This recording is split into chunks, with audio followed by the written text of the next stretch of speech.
Welcome to the How to Be Awesome at Your Job podcast, the show where brilliant professionals share how to sharpen the universal skills required to flourish at work. Enjoy more career fun, wins, meaning, and money with your host, Pete Makaitis.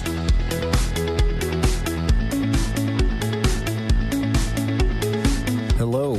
I'm looking forward to sharing with you this next guest here. It's Amanda Mitchell. She's the founder of OurCorporateLife.com, and she has some really cool perspectives about just that, what happens in the day in, day out corporate life, the sources of politics and drama and insanity, and how that can be reduced. So you're going to learn, 1, approaches to identify and eliminate unnecessary suffering at work, 2, how to deal with the pot stirrers at your job, and 3, the importance of focusing on your agenda before anyone else's. So if you want to check out the show notes, the transcript, the links to things mentioned, you'll find that over at awesomeatyourjob.com/EP51. And if you just want those takeaways faster in an email, you can read in under 2 minutes each morning. Sign up for the Gold Nugget email list over there at awesomeatyourjob.com. Here's a bit about Amanda.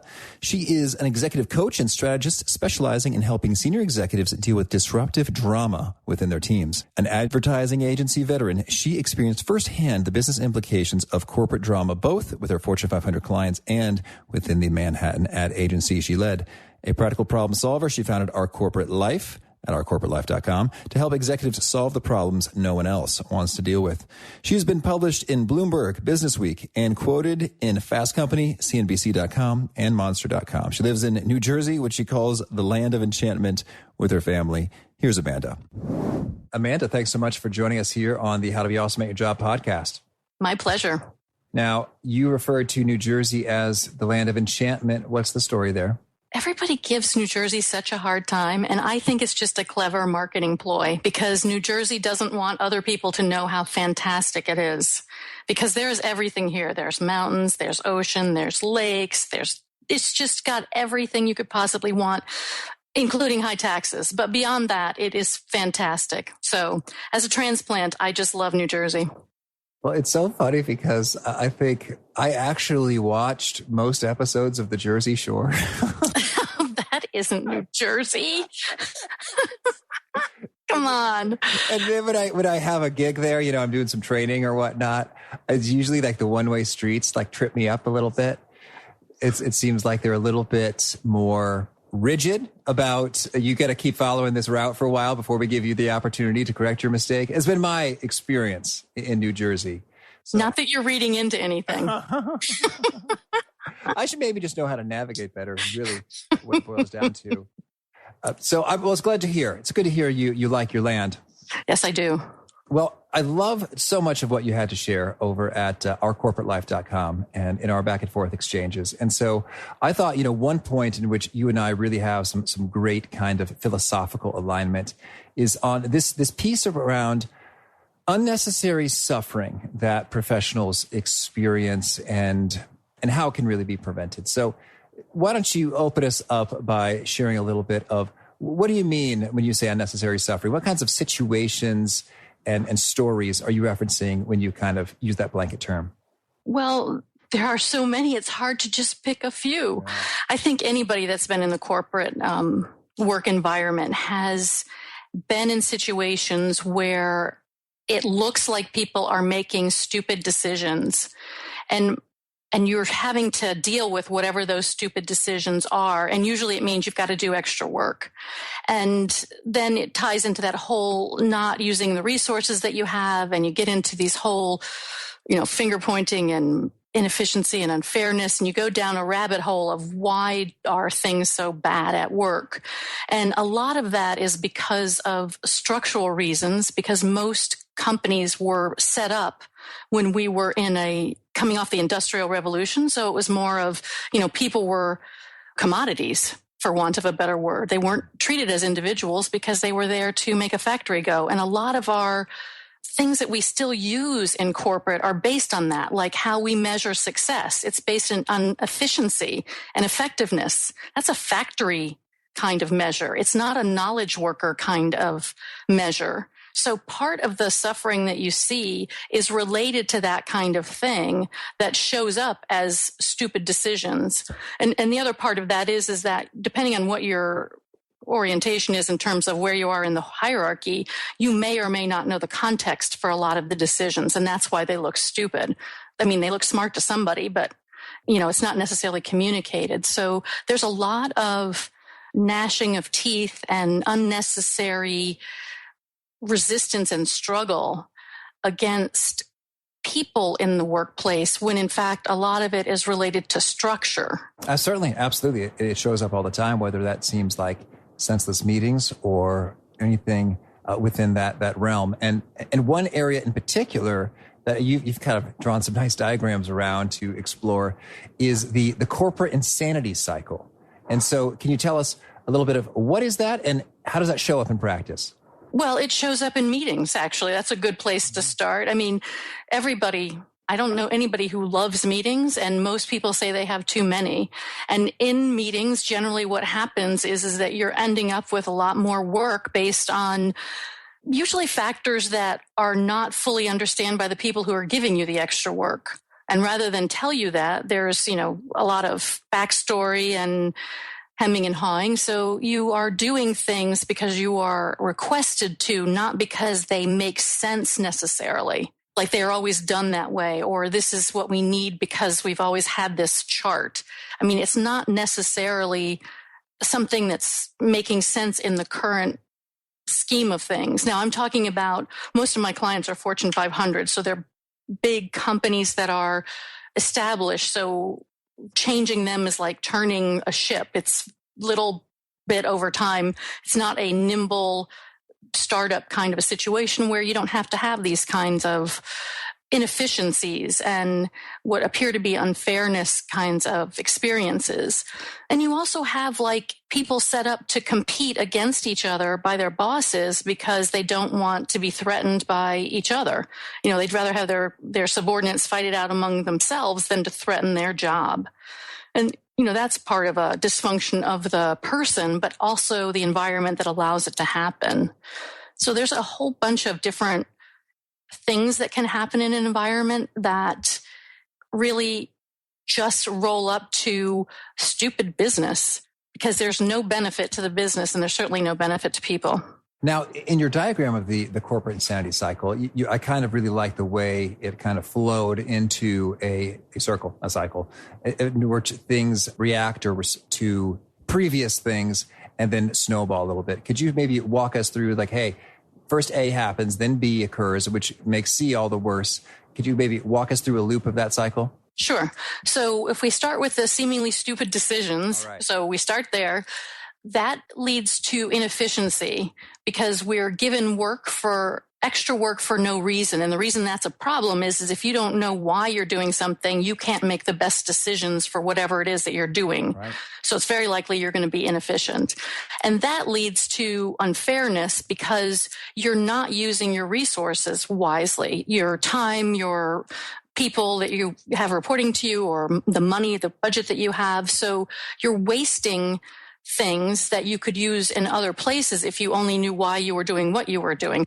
That rolls up to finger pointing up to the person or people who have made these stupid decisions because it has created a cycle where it's a lose, lose, lose.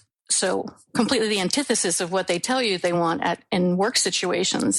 No one's doing this maliciously. Part of it's just the work world hasn't adapted to the way the real world is behaving.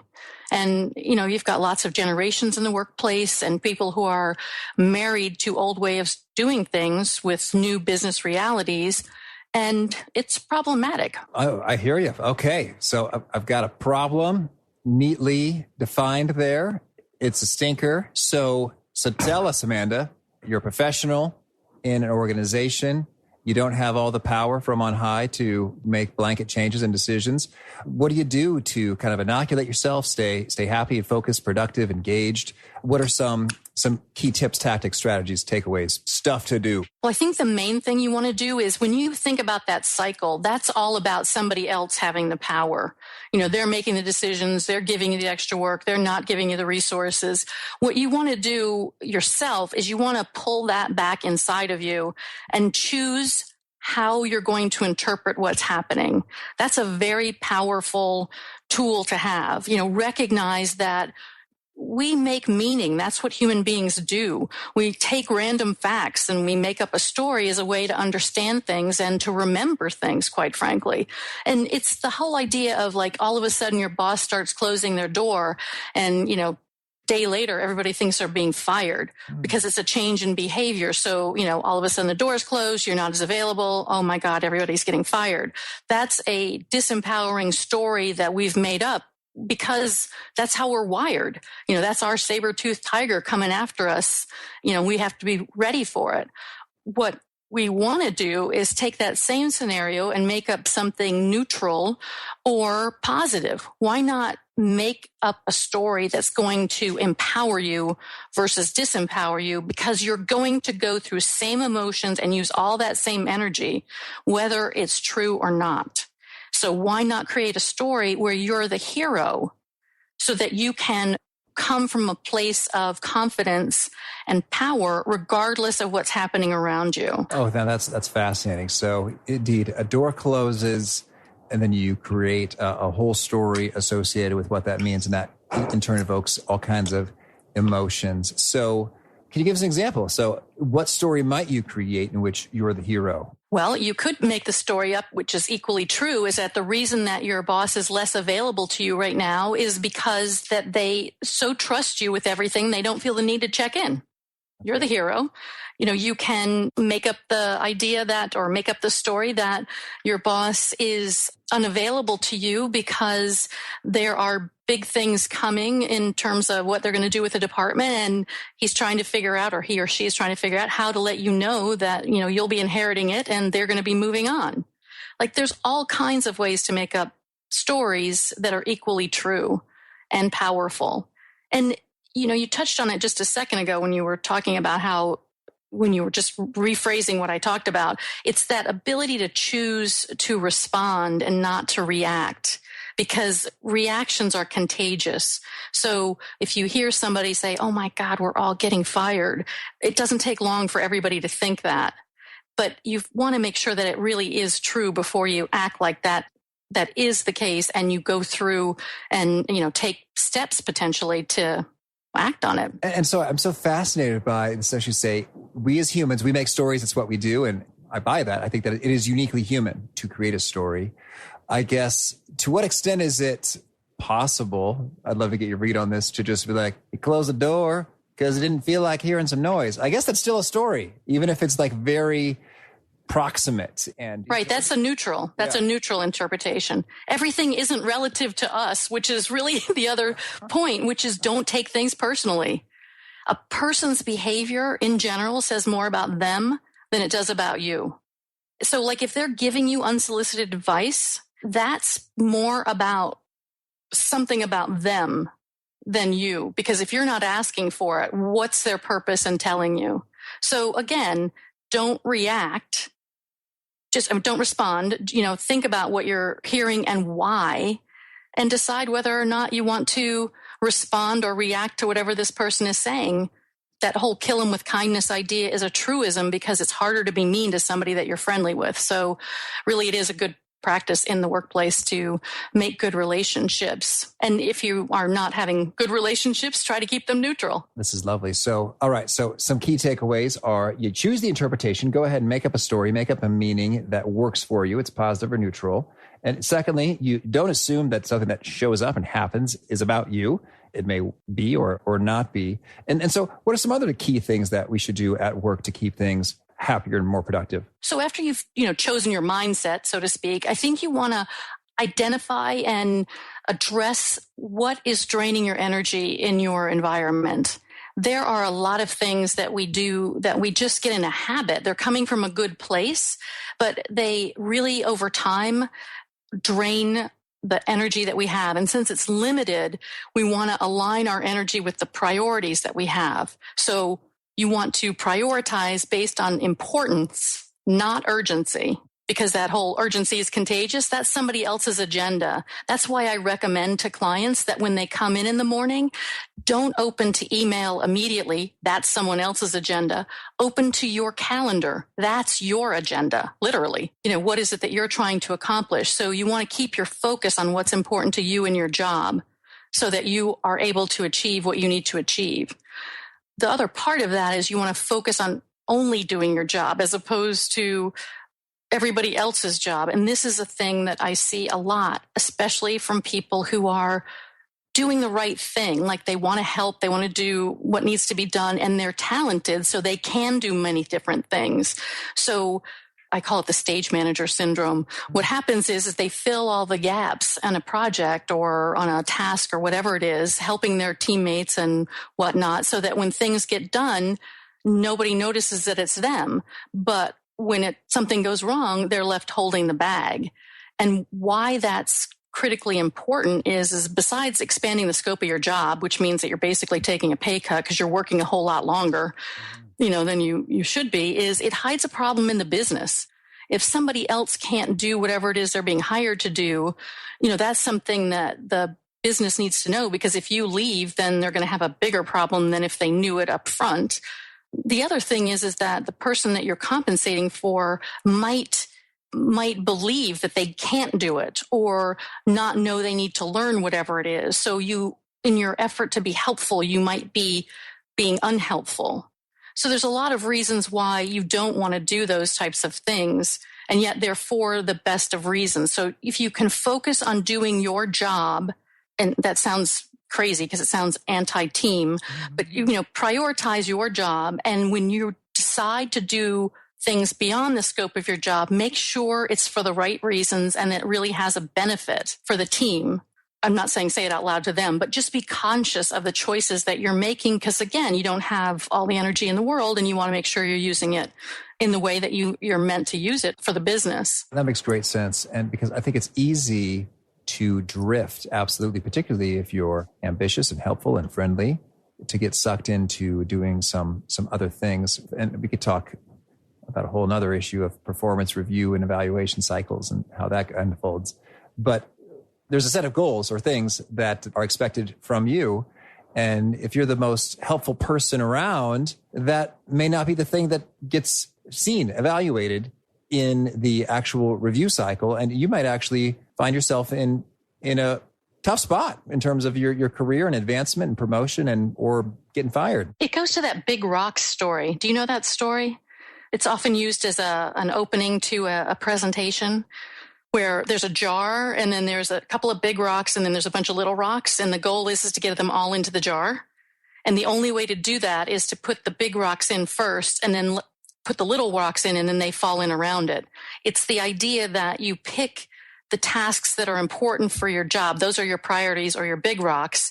And then you do the little things. If you focus on all those little rocks, you do a lot of tasks, but at the end of the day, you have nothing to show for it. And when you get to performance review time, you're stumped about what did I achieve? You worked a whole lot and you worked really hard, but what did you achieve is the question. Oh, this is good. This is good. Well, I mean, that's not a good situation, but good content. So what else would you recommend are some of your top tips for boosting the sense of happiness and peace in terms of in an ocean of insanity, you've got an island of, things are working just fine here at my workstation. What are some additional things you recommend? I think one of the really powerful quotes I ever heard, and I wish I'd heard it sooner, was that you're the sum of the 5 people that you spend the most time with. And that's from Jim Rohn. And the idea is that if you're spending 12 hours a day with the people at work, which is not uncommon in a lot of places, the way they see the world and the way they interact with people is how you're going to see the world. So you've got a bunch of people who are negative or see the glass as half full, who believe that everything is a crisis. You're going to be that way too. It's hard not to be, because that's your environment. Now, not only is it stressful, but it can limit your thinking. So if you're problem solving and you're in a world where people are seeing what's not there as opposed to what is there, it makes it hard to be innovative, because you've trained your brain to only look for what's the problem, not what's the opportunity. So it has a lot of implications beyond just your mood. So you want to make sure that you pick people that really support who and what you want to be if at all possible. Now, I know you can't choose everybody that you work with, but you can limit the amount of drama that they bring into your environment. And that's really important because you're trying to create a supportive environment for yourself. You want to surround yourself with those people and ideas that pull you toward what you want, meaning, the excellence at work and doing a great job and whatever else it is, and try to downplay or limit those naysayers. Like, you're going to have them, but limit the impact they have. So that might be the way to limit the drama, is understand that those people who use drama use it as a way to get their own needs met. It's something about, they're probably feeling undervalued in some place in their life. And so they're trying to get validated. So if you can understand that that's the genesis of the drama, you can see through what's happening and not get hooked into it. And that is incredibly freeing, because if you're not hooked into the drama, you can see what's happening and make a choice. And really, that's what it's about, is having the choice to decide how you want to behave, as opposed to being at the mercy of whatever the environment is about. So, that's one big thing about really thinking about how to set your environment up, is who are your influencers and influences, and how much influence are you going to let them have? Oh, yes. Good thinking. And how does one go about disrupting the drama if it shows up, or limiting the influence of one who is trying to bring that into your world? One of the things I think you want to do is people who are, let's just call them pot stirrers, they're trying to make drama out of something. One of the things they're looking for is they're looking to be heard. So if you ignore them, you're going to make it worse, because that will escalate it.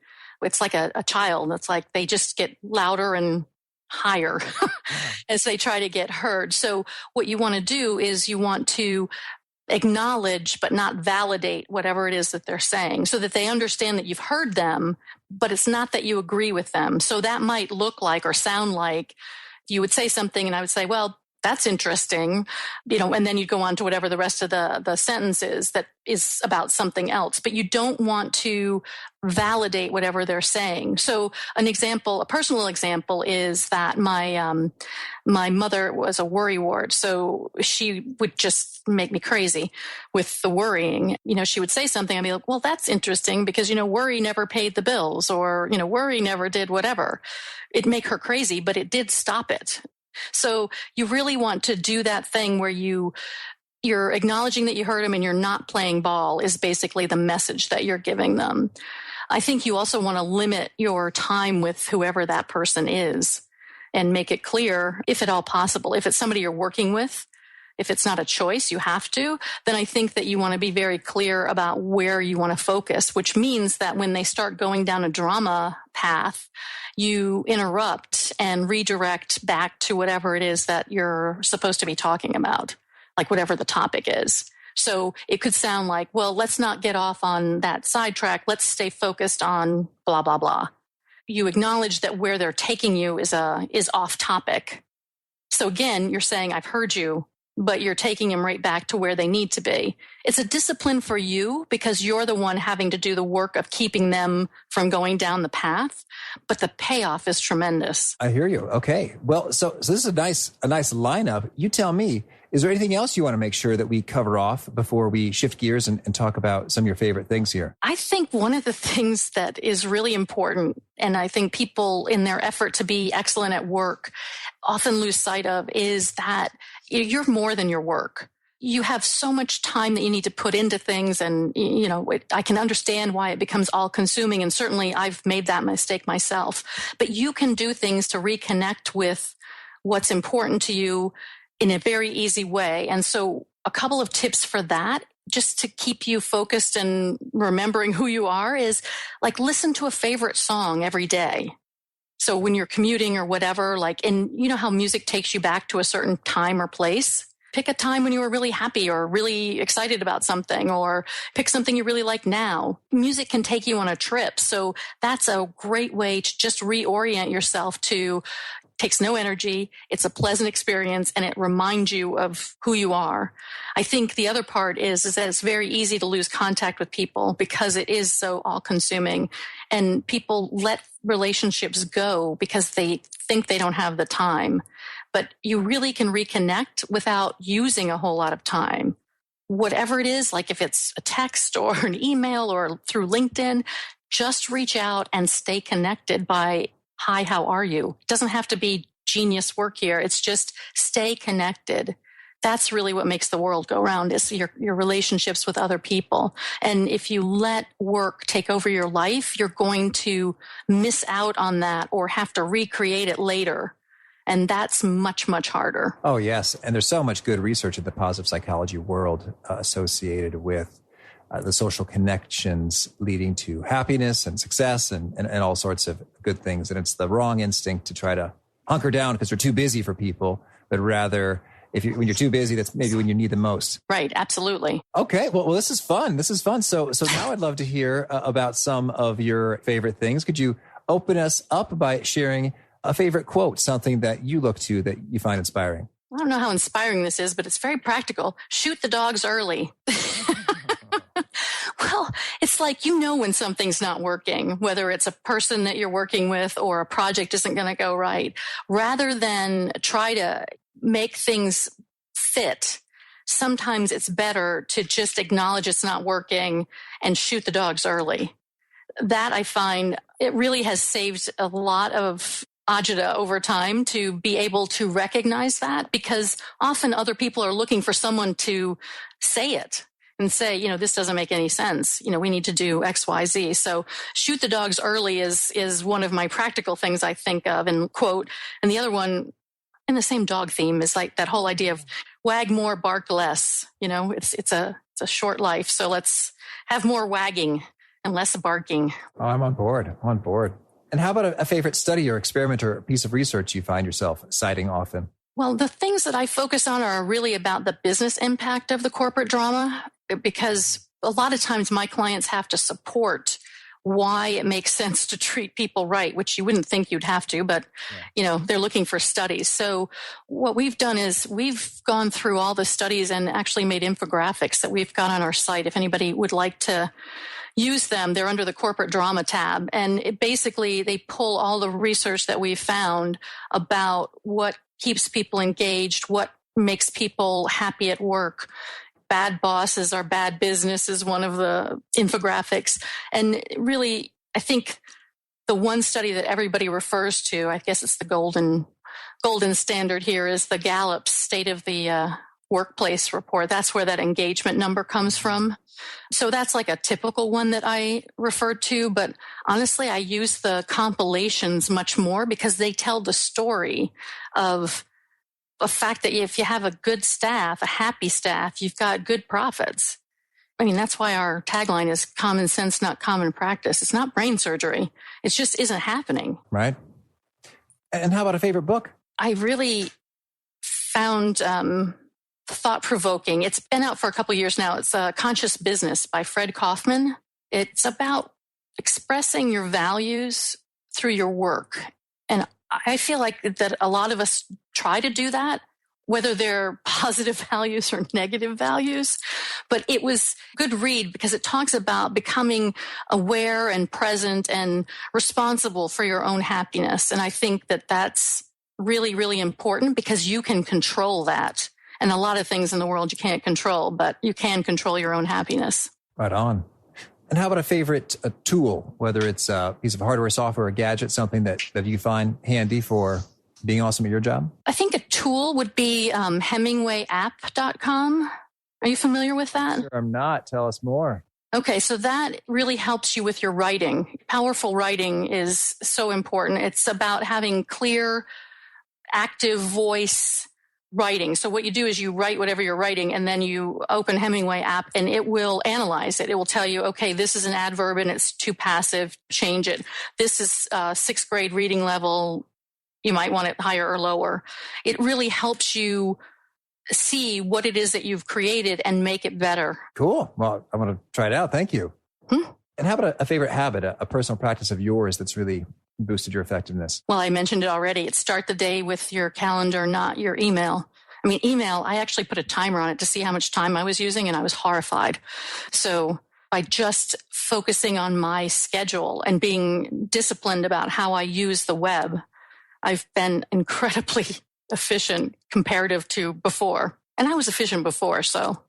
Oh, exciting. Yes. It's compelling. And how about a favorite sort of a resonant nugget or piece that you share that gets people really nodding their heads, taking notes, retweeting when you're doing some training or consulting or coaching work? What's something that really seems to vibe with people? I think the big one is that if you've got responsibility for something, make sure you also have the authority for it. A lot of times you get the responsibility for a project, but you don't have the ultimate authority. And that means that you don't have control. So a lot of people get confused. They think when they have responsibility, they actually have control. And that's not the case. And they can kill themselves trying to make it be perfect. And yet, it's not possible. So make sure that if you're going to be responsible for the outcome, that you have both responsibility and the authority. If not, then back up your expectations of what it is that you can produce or, what it is that you can achieve. And how about the best way to find you if folks want to learn more or get in touch? We can certainly go to our site, ourcorporatelife.com. You mentioned that. We're also on Twitter every day. So that's Our Corp Life. Sounds bad because it sounds like a corpse, but I swear it's not. We're there all the time. And then we have a free biweekly e-zine that I think is a great tool. Of course, I write it, so of course I think it's a great tool, but I hear it back from our subscribers. It basically is meant to help you fill the void if you don't have a mentor or you don't have programs at work that can help you learn how to navigate the corporate workplace. It's only a page, comes out every other Tuesday, and you can subscribe at ourcorporatelife.com/subscribe. Oh, perfect. Thank you. And a favorite challenge or parting call to action you'd like to leave folks with who are seeking to be more awesome at their jobs? I think it's don't leave your work happiness to chance. It's so important to take the steps to make sure that the time that you spend at work is as happy as you can make it. It's amazing. We all know we spend a ton of time at work, but why not take control and make it as happy as we can? And I don't mean unicorn and rainbow kind of happy, but I mean like a practical way to move forward, not escapism, but just deal with what we have to deal with and limit the downside. Amanda, thanks so much for sharing all this just fantastic, good, rich stuff. I wish you tons of luck as you're doing your thing over at ourcorporatelife.com and with your clients. And it's been a real treat having your perspectives here. Thanks, Pete. It's been great to be with you. All right. Well, I hope you enjoyed that. And I've really been chewing on that piece associated with humans make meaning. It's what we do. And even if there is no meaning to be had, we'll find out some meaning and put it on there. And that's just been interesting to me and how that has implications associated with our emotional reactions and the state you're in for the next thing that comes after that. So anyway, that was cool for me. Hope it was cool for you. And again, if you want to check out the show notes, the transcripts, the links to things mentioned, that's over at awesomeatyourjob.com/ep51. And I hope you'll stick with us. Punch the subscribe button if you haven't already for our next episode, number 52, with David Kadavi, who has some really brilliant views on your brain state and mind and what it means in terms of what sort of tasks you're most suited to do in a given moment. So that was a real fun conversation. I hope you enjoy that and that I get to catch you then. Thanks for joining us for today's episode. To get the most out of this conversation, visit awesomeatyourjob.com to find today's show notes, transcript, and infographic summary cheat sheet. For more entertaining professional skill sharpening, be sure to subscribe to catch the next episode of How to Be Awesome at Your Job.